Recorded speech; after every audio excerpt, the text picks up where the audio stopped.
Salut. Hello. N'oubliez pas, le cadre, on se donne 4 secondes. Guillaume. Là, hop, c'est fini, maintenant on bosse. Alors, c'est pas une question, si, c'est une question d'ailleurs. Peut-on maintenir, parce que je sais que tu as vécu cette expérience à plusieurs reprises et que tu es assez ferré là-dessus. Bah, je suis maintenant expérimenté. Bah oui, voilà. La vie fait qu'on s'enrichit. La question c'est, peut-on maintenir un système QHSE complet avec du résultat lors d'un plan social? Et je rajouterais même, est-ce que l'on peut progresser? Est-ce Alors que l'on là, peut progresser dans le cadre d'un plan social? La réponse est oui. Oui, c'est chaud, mais oui, c'est possible. moi, je l'ai vécu à côté, parce que lui, il y était dans la gadoue quand il y a eu ça. Moi, j'ai vécu à côté, en lui disant pendant les déjeuners de le midi, ça va, c'est pas trop raide. Ah, wow, putain, je sors les rames, c'est galère et tout. Mais ça a marché. C'est chaud, Allez, mais ça, c'est possible. on voit ça.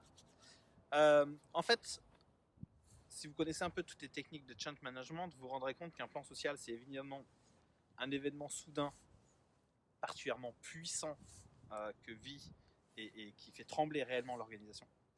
Mais c'est aussi, si on veut voir le verre à moitié plein, une réelle opportunité. Et ça doit être une réelle opportunité, même si vous, dans votre fonction, vous serez amené à partir après le plan social, parce que si vous êtes... moi j'ai perdu mon équipe lors du premier plan social et je suis parti après le deuxième. Mais j'avais pour mission de laisser quelque chose de propre, d'opérationnel et qui correspondait aux besoins de la nouvelle organisation. Attends. Tu t'es donné pour mission, parce Ouais. que même si tu avais cette mission-là, c'était ton challenge quand même. Oui. Parce qu'il y a les deux côtés. Il y a le côté je dois laisser quelque chose de propre, mais il y a aussi ton... Question de professionnalisme. Voilà, son soi-même profond. Donc, à chacune de ces grosses phases-là, ce sont des opportunités pour améliorer ou stabiliser ou optimiser.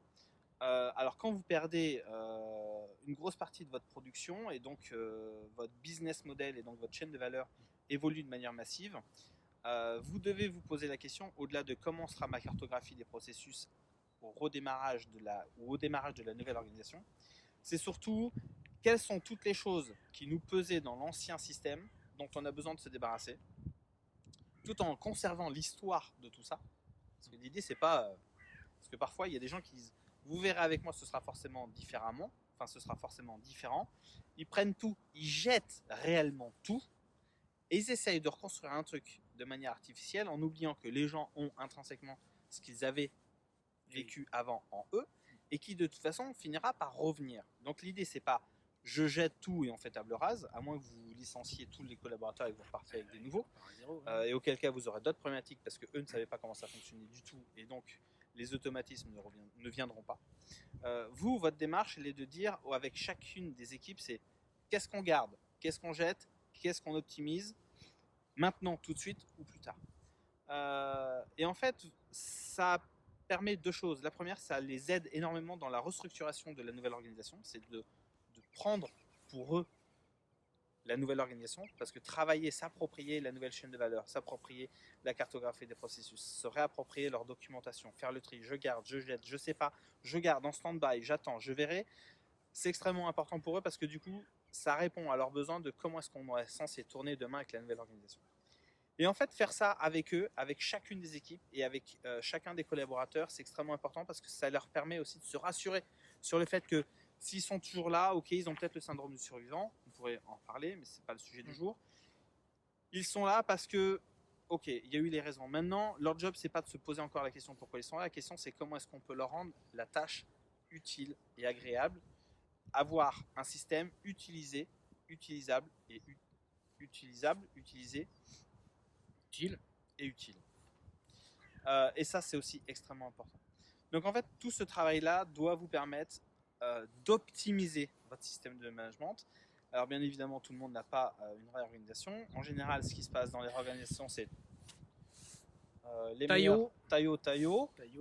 Sauf que quand vous tenez à votre organisation, vous allez faire le job et vous allez essayer de le faire bien parce que vous avez un esprit professionnel, même si, à l'impossible, nul n'est tenu.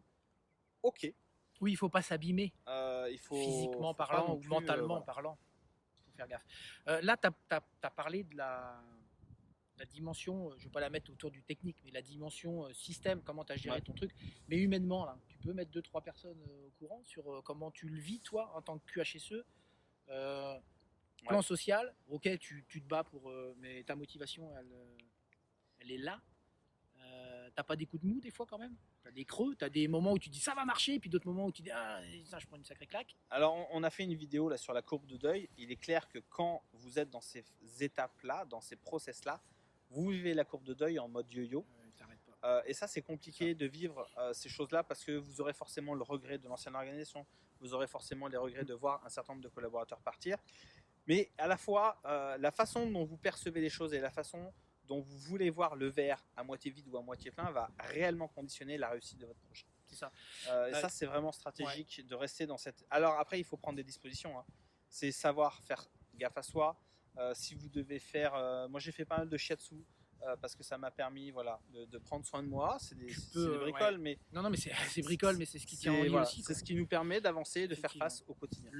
Pour ceux qui n'en ont pas, on vous invite, et connaissant Guillaume, il est à 2000% sur ce que je vais dire, le réseau, l'entourage que vous avez, les amis que vous pouvez vous faire qui sont dans le même job, qui sont dans d'autres boîtes, dans d'autres secteurs d'activité. Prenez dès le début, pour ceux qui débutent dans le métier, tout de suite, commencez tout de suite par créer, mais c'est vraiment extrêmement important, créer dès que vous pouvez du réseau, allez voir ailleurs, rencontrez des gens ailleurs, prenez des temps où vous allez déjeuner avec le mec de la sécurité de la boîte d'à côté, échangez, construisez des relations et vous verrez qu'au bout de quelques années, 5 ans, 10 ans, 20 ans, et ben quand vous avez des choses comme Guillaume il a pu vivre, et ben c'est bien aussi de temps en temps d'aller casser la croûte avec le pote d'à côté, il ne vit pas du tout la même chose, mais au moins vous avez la possibilité de vider les choses qu'on ne vide pas non plus que en famille, et donc c'est bien de profiter aussi du réseau pour être un petit peu des moments soutenus. Vous avez le droit de dire ce qui ne va pas et quand vous retournez dans votre boîte, vous êtes reboosté et tout va bien. Donc le réseau, essentiel. Essentiel à faire quand tout va bien. Oh, bah oui. C'est comme d'avoir des plans d'action qui soient puissants, qui sont volontaires et qui cherchent à obtenir des résultats. C'est quand tout va bien qu'il faut les engager. Ça sert à rien de dire je me frise les moustaches, tout va bien, pump it up. Pas de réseau, pas de projet, pas de budget. Attendre que la crise arrive et se réveiller. D'abord, le jour où vous ne serez pas bien, vous ne serez certainement pas le plus à même à aller créer du réseau. Parce que clairement, vous aurez besoin de protéger les autres, peut-être de votre mauvaise humeur. Et comme vous savez aussi bien que moi que la première impression est importante, bah, si les gens vous connaissent avant et savent que vous êtes dans une situation critique, ils pourront vous aider. Et ils ne tiendront pas compte de votre mauvaise humeur passagère qui peut être présente ce jour-là. Parce qu'ils vous connaissent dans un autre contexte et ils savent que c'est lié au contexte. Bon voilà, enfin on pourrait... On peut. Et en plus il m'est venu une idée. Bon. Mais la prochaine. Okay. Bon allez, ciao, amusez-vous bien, délivrez du résultat. Profitez. Et surtout kiffez la vie. Hein. Il y en a qu'une. Nous on le fait, salut. Salut.